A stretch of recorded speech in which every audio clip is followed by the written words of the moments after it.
Hare Krishna, Hare Krishna, Krishna Krishna, Hare Hare, Hare Rama, Hare Rama, Rama Rama, Hare Hare. Hare Krishna.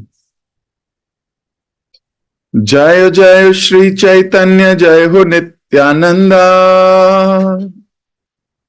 जय अद्वैत चंद्र, जय गौर भक्त वृंदा। जय जय श्री चैतन्य, जय हो नित्यानंदा, जय अद्वैत चंद्र, जय गौर भक्त वृंदा। जय जय श्री चैतन्य, जय हो नित्यानंदा, जय अद्वैत चंद्र, जय गौर भक्त वृंदा। हरे कृष्ण। आप सभी भक्तों का एक बार फिर से बहुत बहुत हार्दिक स्वागत। हम लोग पढ़ रहे हैं श्री चैतन्य भागवत, श्रील वृंदावन दास ठाकुर द्वारा रचित एक बड़ा ही अद्भुत, मीठा, रसीला, फिर भी ज्ञानप्रद ग्रंथ। भक्तों के बीच का ऐसा संबंध व्यक्त करता है ये ग्रंथ। भक्तों का कैसा आचरण होना चाहिए, एक दूसरे के साथ क्या स्वभाव होना चाहिए, क्या व्यवहार होना चाहिए, किस प्रकार अपने मन को भगवान के चरणों के प्रति आश्रित करना चाहिए। एक व्यक्ति अपने जीवन में करे क्या, वो सुबह उठ के क्या करे, दोपहर को क्या करे, शाम को क्या करे, रात को क्या करे, उसकी दिनचर्या कैसी होनी चाहिए, उसके हृदय के भाव कैसे होने चाहिए, उसे कैसे जीना चाहिए और उसको कैसे मरना चाहिए, कैसे देह त्याग करनी चाहिए। ये ग्रंथ हमें अलग अलग डायमेंशंस में, अलग अलग रसों में डुबो देता है। कल हमने पढ़ा कि बचपन कैसा होना चाहिए। कल हमने पढ़ा कि नित्यानंद प्रभु अपनी बाल्यावस्था में करते क्या थे, उनकी रुचि क्या थी, उनका रुझान क्या था, वो करना क्या चाहते थे। और ऐसा नहीं है कि जबरदस्ती कर रहे हैं, करो, तुम्हें यही करना होगा, करो। नहीं, आनंद के सागर में डूबते भी हैं। वो जो कर रहे हैं उसमें बहुत आनंद आ रहा है। कितनी खूबसूरत बात है। हमें भले ही स्टार्टिंग में थोड़ी सी जबरदस्ती करनी पड़े अपने शरीर के साथ, हमें हो सकता है स्टार्टिंग में अपने मन की पिटाई करनी पड़े, लेकिन एक दिन उस कॉन्शियसनेस में आ जाएंगे कि यही आनंद आने लगेगा, क्योंकि ये तो आध्यात्मिक आनंद है। भगवान ने कहा गीता में, परम दृष्ट्वा निवर्तते। जैसे जैसे व्यक्ति को हायर टेस्ट मिलने लगता है, उसको लोअर टेस्ट छूटने लगता है। इंद्रियों का सुख, मन का सुख, बुद्धि का सुख, ये सारे सुख उसको नीचे लगने लगेंगे। आध्यात्मिक सुख की तरफ बढ़ रहा है। शरीर का सुख कोई सुख नहीं लगेगा उसको, ये क्या सुख है, ये तो कुछ भी नहीं है, ये तो बेकार है। लेकिन अभी तो लगता है शरीर का सुख ही सब कुछ है, उसके लिए एकदम पागल हो जाते हैं। तो धीरे धीरे हमारी कॉन्शियसनेस में वृद्धि होगी तो शारीरिक सुख, मानसिक सुख से ऊपर उठ जाएंगे हम लोग। तो नित्यानंद प्रभु अपनी बाल काल्य से ही कृष्ण का गुणगान करने में लग गए। इन्हें कोई आपत्ति, विपत्ति, संदेह, दोष इत्यादि नहीं दिखता। ईगो जो है वो प्योर हो चुकी है, प्योर ईगो है। हम तो अगर भगवत गीता बांटने भी जाते हैं तो अहंकार को चोट पहुंचती है थोड़ी, मैं बांटूंगा। हमने अभी बहुत ईगो बना रखी है। मैं मांगूंगा जाके, हाँ, मुझे मांगना पड़ेगा। कई बार आस पड़ोस वाले ही बोलते हैं तू जाएगा मांगने। ओ, ऐसा नहीं होना चाहिए। हमारा अहंकार इतना बढ़ गया है या बढ़ाया जा चुका है। जब इंसान की आंखें खुल जाती हैं, फिर वो इसको बड़े आराम से देख सकता है। फॉर एग्जाम्पल, मान लीजिए किसी व्यक्ति को मलेरिया हो गया है और वो मलेरिया से उसने शरीर छोड़ दिया, टाइफाइड हो गया उससे शरीर छूट गया, कैंसर हो गया उससे शरीर छूट गया, कोविड से शरीर छूट गया, मर गया वो। तो क्या अगले जन्म में जब वो फिर पैदा होगा तो क्या उसे फिर से कोविड होगा? क्या उसे फिर से मलेरिया हुआ होगा जब वो पैदा हुए? मलेरिया से मरा था तो जब नया शरीर मिला तो उसे भी मलेरिया है? नहीं। ये फिजिकल बीमारी उसी शरीर के साथ खत्म हो जाती है। लेकिन ये जो फॉल्स ईगो है, ये जो प्राइड है, ये जो अनर्थ हैं, ये इस शरीर को छोड़ के जब जाएंगे तो अगले शरीर में वहीं से शुरू होंगे। ये भी मन बुद्धि अहंकार साथ जाना है। ये मन की बीमारियां साथ ही जाएंगी। ये जो 6 अनर्थ हैं ये साथ जाएंगे आपकी आत्मा के सूक्ष्म शरीर में। तो सोचो क्या ज्यादा खतरनाक है।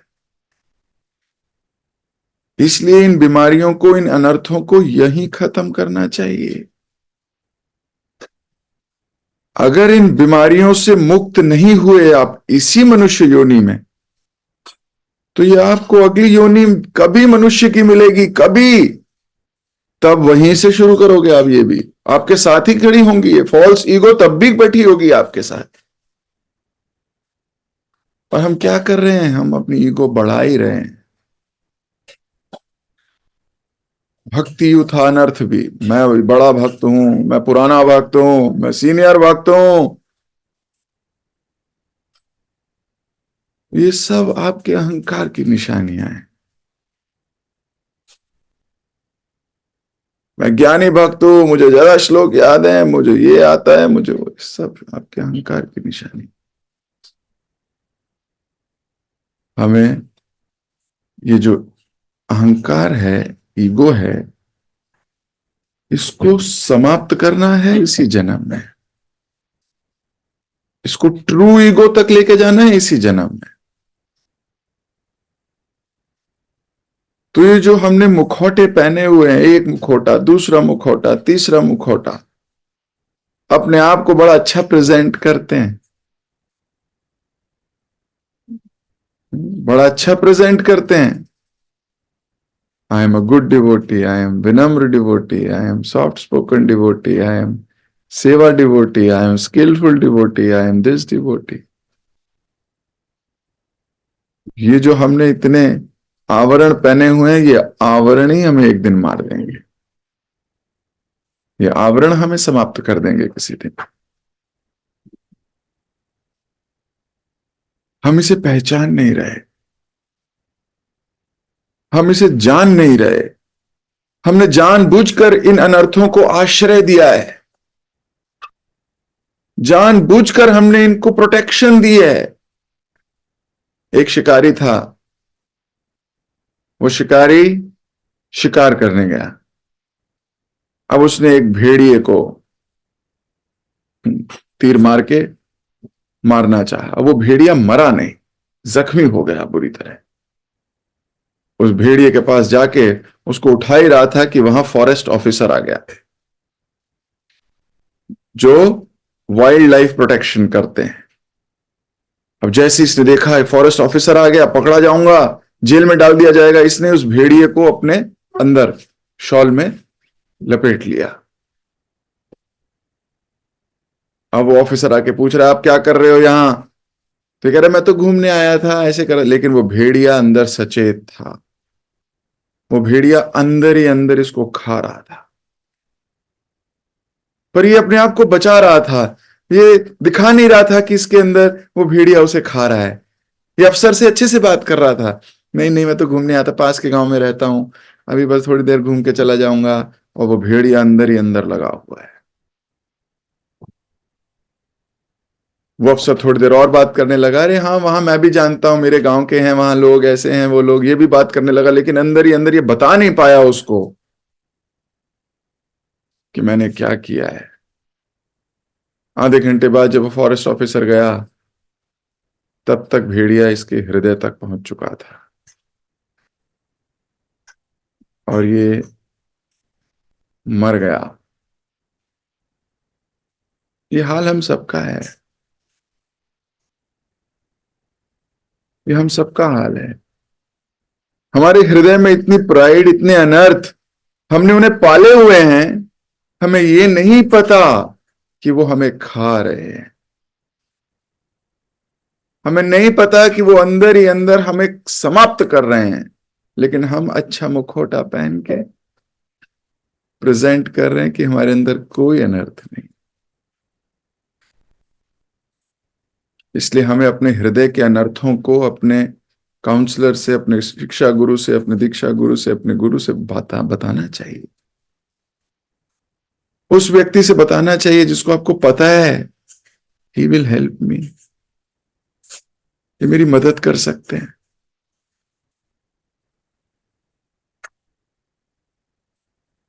अगर अंदर ही अंदर हमने इस भेड़ियों को जगह दी, एक नहीं छह छह, और ऊपर से मुखौटा पहन के लगे रहे, तो ये भेड़िए हमें खा जाएंगे, समाप्त कर देंगे, और साथ में जाएंगे अगले शरीर में भी। तो ये कॉन्शियसनेस को प्यूरिफाई करने की मूवमेंट है। कॉन्शियसनेस प्यूरिफाई होगी जब हम कॉन्शियसनेस किसी प्यूरिफाइंग एजेंट के पास रखेंगे, किसी भक्त के सामने बैठ के जब हम अपनी कॉन्शियसनेस का विश्लेषण करेंगे, स्कैन करेंगे, इंप्रूवमेंट आएंगी। तो नित्यानंद प्रभु इज प्योर, वो तो उस आनंददायक स्टेज के दाता हैं, आदि गुरु हैं।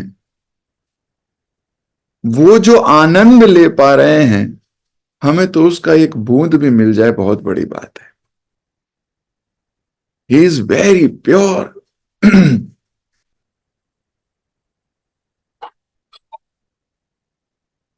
और बाल्यावस्था में ही, छोटी सी अवस्था में ही अपने आप को दास बनाकर, अपने आप को एक निमित्त मात्र बनाकर आसपास सब लोगों को कृष्ण कॉन्शियस एक्टिविटीज में बचपन से ही जोड़ दिया। ये गुरु है। कल हमने पढ़ा था कि किस प्रकार एक बालक ने कमल का फूल शक्ति अस्त्र बना के फेंका था, क्योंकि लक्ष्मण की लीला कर रहे थे। तो जैसे ही वो अस्त्र लगा, ये बेहोश होने का हो गए, मतलब बेहोश हो गए। अब सब लोग उन्हें उठा रहे हैं, नित्यानंद प्रभु को, लक्ष्मण उठो, और ये उठ ही नहीं रहे। माता पिता आ गए, लेकिन अभी लक्ष्मण सच्ची में बेहोश है, सच्ची में बेहोश। लोगों की भीड़ जुट गई, उनके पूछने पर बच्चों ने सारी कहानी कह सुनाई। तब किसी ने सुझाव दिया, मुझे लगता है कि नित्यानंद अभिनय कर रहा है। यदि हनुमान की भूमिका निभाने वाला लड़का जाकर उचित औषधि ले आएगा, तो उसे सूंघकर निश्चय ही ये इसकी चेतना लौट आएगी। इस नाटक से पहले नित्यानंद प्रभु ने अपने मित्रों को निर्देश दिया था कि यदि मैं मूर्छित होकर गिर पड़ूं, तो तुम सब मेरे चारों ओर जमा होकर रोना, कुछ क्षण ठहर कर फिर हनुमान जी को बुलाना, और जब वे मुझे औषधि सुंघाएंगे, मैं जीवित हो उठूंगा।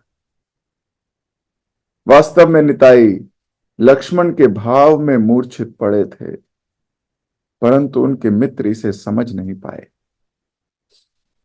निताई की अचेत गिरने के बाद वे सब घबरा गए और निताई द्वारा दिए गए निर्देश को भूल गए। अक्सर ये होता है, आपातकालीन परिस्थिति में विवेक चला जाता है। आपातकालीन परिस्थिति में निर्देश भी भूल जाता है व्यक्ति।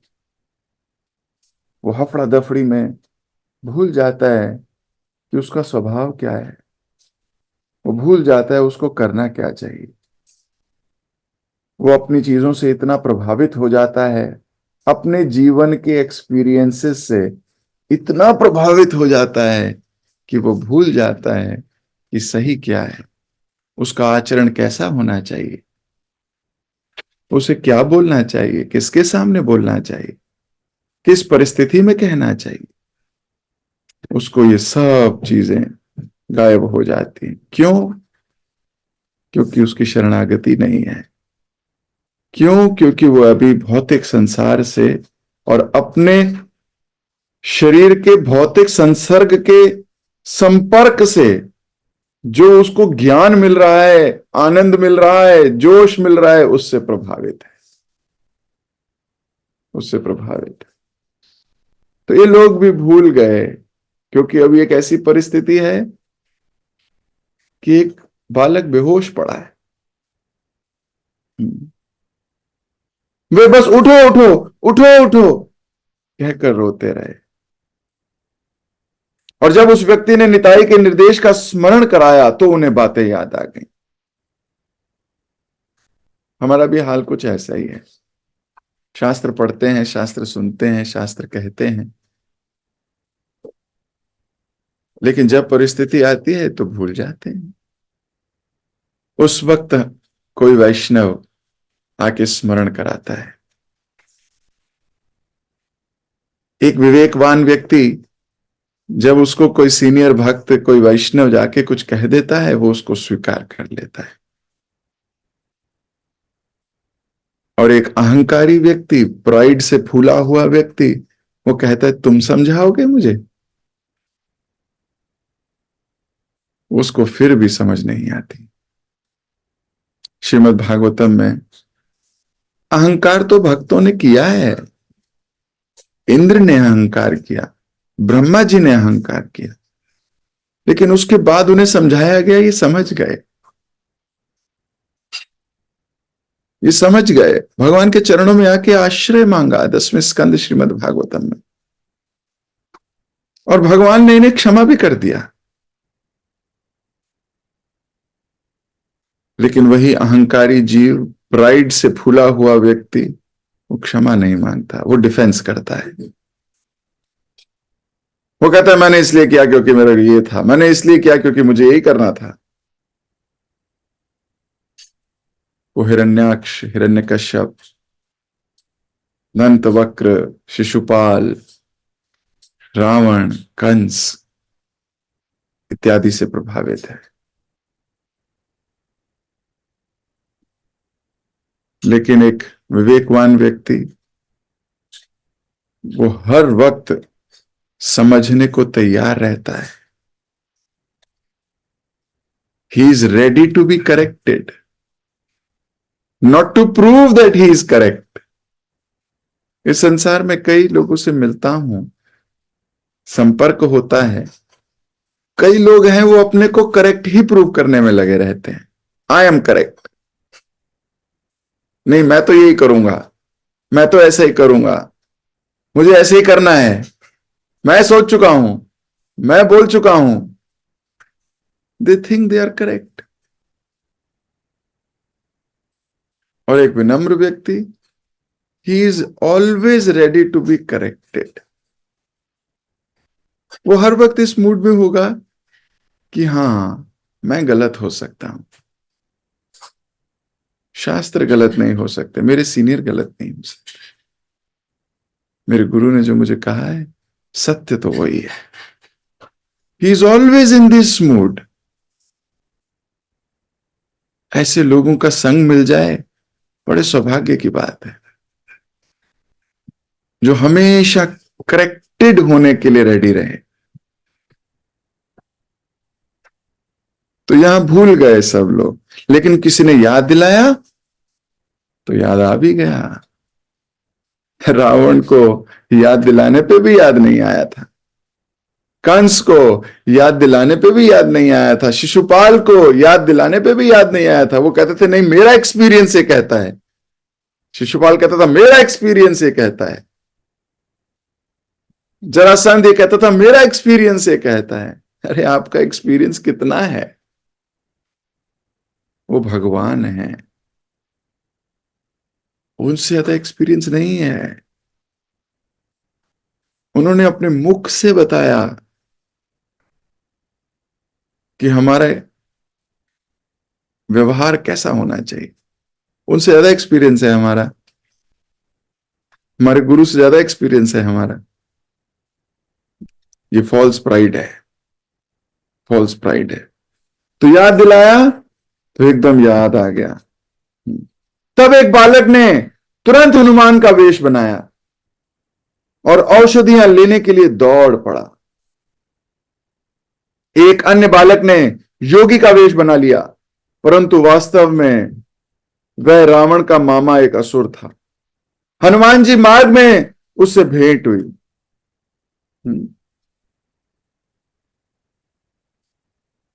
और उसने हनुमान जी को फलाहार के लिए अपने आश्रम में बुलाया। उसने कहा हनुमान जी कृपया अपने चरण रखकर मेरे आश्रम को पावन कीजिए। आप जैसे महापुरुष का दर्शन करके मैं स्वयं को अत्यंत सौभाग्यशाली मान रहा हूं। तो जब हनुमान जी संजीवनी लेने गए थे तो एक राक्षस को हनुमान जी को रोकने के लिए भेज दिया था रावण ने।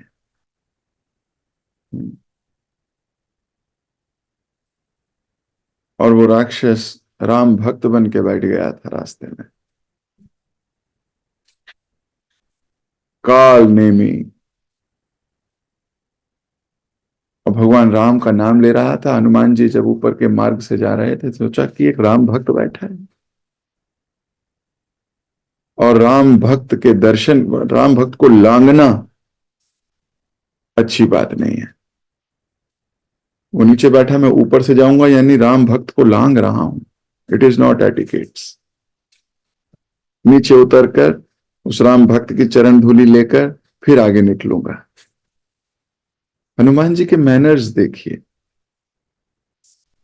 एटिकेट्स देखिए।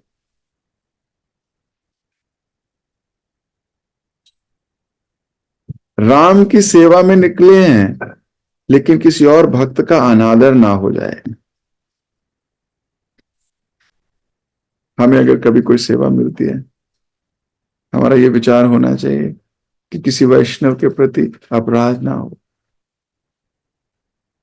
हम तो फटाक देने से झूठ भी बोल देते हैं।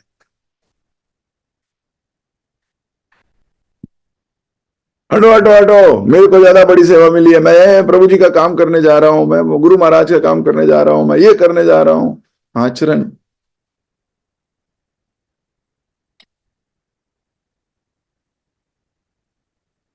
चैतन्य चरितामृत में एक अच्छे शिष्य के गुण बताए गए।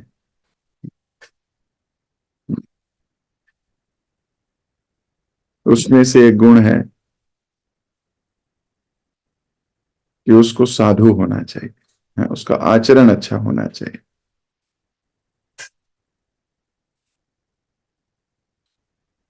खैर, तो हनुमान जी नीचे उतर आया। हनुमान जी ने उत्तर दिया, मैं एक अत्यंत महत्वपूर्ण उद्देश्य से जा रहा हूं, मुझे तुरंत जाना होगा। लक्ष्मण जी रावण के शक्ति अस्त्र से घायल पड़े हैं, मुझे हिमालय पहुंचकर कल सूर्योदय से पहले औषधि लानी होगी। ऋषि ने आग्रह करते हुए कहा, कोई बात नहीं, अपनी यात्रा जारी रखो, कम से कम थोड़ा स्नान कर लो और फलाहार तो कर लो। अब भगवान की सेवा में ये डिस्ट्रैक्शंस हैं, थोड़ा आराम कर लो। बहुत मेहनत करी है, इतना बड़ा फंक्शन हुआ, इतना बड़ा कार्य किया है, इतना बड़ा प्रचार किया है, इतना ये किया, अब थोड़े दिन रेस्ट कर। भक्त के जीवन में रेस्ट नहीं है। भक्त के जीवन में ये डिस्ट्रैक्शंस नहीं है। जो राम सेवा करने के लिए निकला है, वो तो जब तक सेवा पूरी नहीं कर लेगा चैन से बैठ नहीं सकता, सोएगा नहीं, उसको सेवा की चिंता रहेगी। ये एक जिम्मेदार भक्त के लक्षण है। हमें कभी कोई सेवा मिले तो उसे सेवा लेके आराम से सोना नहीं चाहिए कि हो गया यार, मिल गई, सेवा लेनी इंपॉर्टेंट थी। मटेरियल वर्ल्ड के कामों में इतनी एनर्जी, कहीं मेरा ऑर्डर ना पास निकल जाए, वो आदमी पहले ना पहुंच जाए, मुझे दिमाग लगा के पहले जाना है, मुझे ये करना है, मुझे वो करना है। इतना दिमाग लगाते हैं मटेरियल वर्ल्ड में।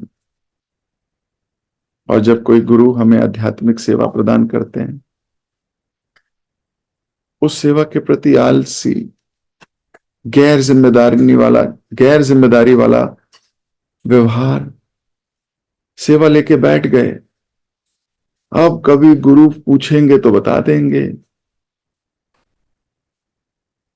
जो सेवक है उसका धर्म है अपने गुरु को बार बार लूप में रख, उसकी एंथुजियाज्म दिखनी चाहिए, उसकी एक्साइटमेंट दिखनी चाहिए।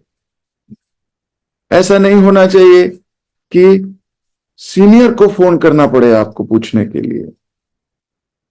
अगर ऐसा हुआ तो ऐसा भाव सोचना चाहिए, डूब मरने वाली भाव आनी चाहिए कि ओ माय गॉड, इनको पूछना पड़ा हमसे, हमें रिपोर्ट देनी थी ना। ये है सच्चा सेवक। और जो सच्चे सेवक है वो आगे जाएंगे ही, फिर बाकी पीछे रह जाएंगे, वो ईर्ष्या करेंगे। देखो कल का आया, आगे बढ़ गया, देखो ये तो अभी आई थी माता जी और इनको इतनी सेवा मिल रही है। क्यों मिल रही है? उनका मूड सही है।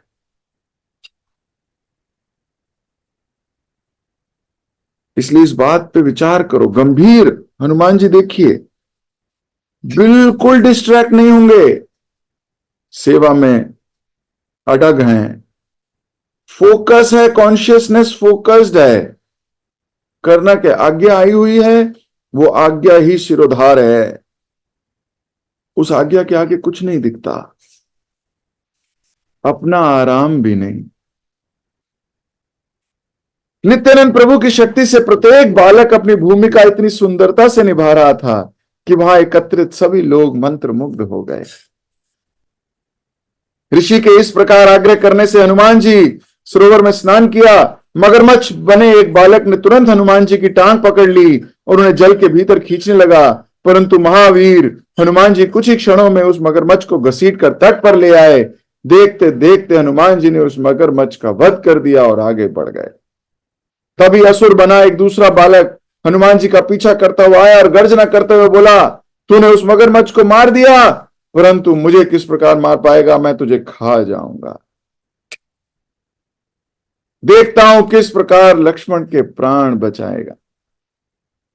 उसे फटकारते हुए हनुमान जी ने कहा, अरे रावण के पालतू कुत्ते, यदि अपने प्राण प्यारे हैं तो यहां से चला जा। इस प्रकार अपशब्द कहते हुए वे दोनों भिड़ गए, एक दूसरे से के बालों को नोचते हुए लड़ने लगे। कुछ ही क्षणों में वे असुर धराशायी हो गया और हनुमान जी ने गंधर्वों के उस क्षेत्र में प्रवेश किया जहां उन्हें वह औषधि मिलने वाली थी। अपने विरोधियों को परास्त करके हनुमान जी ने गंधमादन पर्वत को जड़ से उखाड़ा और लक्ष्मण के पास ले उड़े। वहां वैद्य बने एक बालक ने उस पर्वत से कुछ औषधियां ली और लक्ष्मण को सुंघाने लगे। निताई तुरंत उठकर बैठ गए और ये देख उनके माता पिता तथा अन्य सभी लोग ने राहत की गहरी सांस ली। अभी ये कथा इतनी रोचक, इतनी आनंदमयी है, मैं रामायण की उन गलियों में नहीं जा रहा, नहीं तो 5-7 दिन हम केवल इसी लीला पे चर्चा कर सकते हैं। तो हम अभी से फास्ट फास्ट पढ़ा हमने, ताकि हम नित्यानंद प्रभु की लीलाओं में आ जाएं, rather देन राम जी की या लक्ष्मण जी की इस खूबसूरत लीला की तरफ बढ़े। रसांतर हो जाएगा, विषयांतर हो जाएगा। तो अभी नित्यानंद प्रभु खड़े हो गए, सूंघी औषधि और प्राण वापस आ गए। नित्यानंद प्रभु बता रहे हैं अपने रोल में रहो। जो गुरु कृष्ण की कृपा से हमें रोल मिला है, उस रोल को बाईपास मत करो, उस रोल को चेंज मत करो, अपने रोल में रहो। हम सबका एक ही रोल है, हम सब दास हैं, यही रोल है हमारा। मालिक बनने की इच्छा मत करो, मालिक बनने की इच्छा मत करो, स्वामी बनने की इच्छा मत करो, स्वामी से जोड़ने की इच्छा करो। जब कोई व्यक्ति स्वयं स्वामी बनना चाहता है, तो उसके अंदर जो ये अहंकार है, भगवान को बिल्कुल पसंद नहीं। 10वें स्कंद में जब इंद्र भगवान स्तुति करते हैं गोविंद की, भगवान कृष्ण की, तो चौथे श्लोक में ही अपनी स्तुति के बताते हैं कि मेरे अंदर गर्व हो गया था, मैं सोचने लगा था मैं ही कर सकता हूं। तो भगवान से जब तक मैं जोड़ूंगा नहीं, जब तक हम ये क्रेडिट अपने गुरु को पास नहीं करेंगे, तब तक हम अहंकारी रहेंगे। जब तक हम ये क्रेडिट गुरु और कृष्ण को नहीं देंगे, इसलिए आप देखिए सुबह भी हम आरती खत्म करते हैं, बोलते हैं all glories, all glories, all glories to Shri guru and Gaurang. We are passing the credit to guru. लेकिन ये केवल सुबह सुबह नहीं होना चाहिए आरती के बाद, ये हर एक्टिविटी के बाद होना चाहिए। ये हमारी ह्यूमिलिटी है, ये हमारी बचे रहने की शक्ति है वास्तव में। नहीं तो हम अहंकार में, हमें ऐसा लगने लगेगा कि हम ही कर रहे हैं। अहंकार विमूढ़तात्मा कर्ता अहम इति मन्यते। इसलिए पास ऑन द क्रेडिट। और ये संसार आपके अहंकार को सूंघ लेता है। आपकी बातों में से आपकी भक्ति की खुशबू या अहंकार की बदबू, दोनों बहुत तीव्रता से आती हैं। और आसपास जो लोग सुन रहे हैं, रीडिंग कर रहे हैं, शास्त्र पढ़ रहे हैं, उनके अंदर ये समझ आ जाती है क्या सही है क्या गलत। विवेक आता है शास्त्रों से।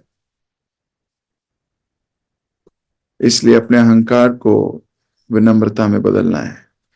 नहीं तो यही अहंकार हमारे सूक्ष्म शरीर के साथ अगले शरीर में भी उसी बीमारी से शुरू करेगा जिस बीमारी से समाप्त हुए हो। तो ये भौतिक बीमारियां खतरनाक नहीं है, इसी शरीर के साथ खत्म हो जाती हैं।